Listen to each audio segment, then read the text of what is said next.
আজরাইলকে দেখার সাথে সাথে কিতাবের মধ্যে পাওয়া যায় গুনাহগার হয়ে যারা মৃত্যুবরণ করবে তাদের অবস্থাটা কি হবে একটু শুনে যান। আজরাইলকে দেখার সাথে সাথে গুনাহগার ব্যক্তির এমন একটা অবস্থা হবে, মৌতের যন্ত্রণা, আহা, যে আজরাইলের মধ্যে সমস্ত দুনিয়ার সাগর নদী নালার পানি যদি ঢেলে দেওয়া হয়, আজরাইলের মাথার 1/4 ভিজবে না। এত বড় করে তো তাকে তৈরি করা হয়েছে। আজরাইল খালি একা নয়। আপনি কি করতেছেন, কোন দিকে চলছেন, কিসের আশায় আপনি অগ্রসর হচ্ছেন, সব ফালাইয়া যাইতে হবে। কই আগে রওয়ানা হে, কই পিছে রওয়ানা, আপনার আগে আমি, আমার আগে আপনি, এই চলে যাচ্ছে। তারপরও কি আমাদের হুঁশ হয় না? তারপরও কি আমরা সাবধান হতে পারছি না? ওই আজরাইল যখন সামনে এসে দাঁড়াবে, দাঁড়ানোর সাথে সাথে গুনাহগার ব্যক্তি প্রথম দর্শন করার সাথে সাথে তার মৌতের এমন যন্ত্রণা হবে।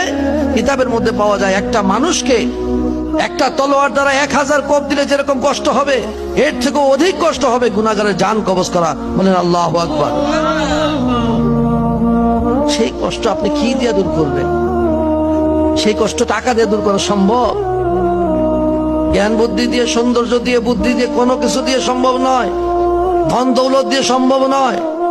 একমাত্র আল্লাহর দরবারে যারা চোখের পানির কেমন মূল্য, ফালিয়াদহাকু কালিলাও ওয়ালিয়াবকু কাসীরা। বান্দা, কম করে হাসো, বেশি করে কাঁদো। চির হাসি যদি হাসতে চাও, এই দুনিয়া থেকে কেঁদে কেঁদে গুনাহ খাতাগুলো মাফ নিয়ে যাও। বলেন সুবহানাল্লাহ। ওই গুনাহ খাতা মাফ করানোর জন্য একমাত্র উপায় হলো চোখের পানি।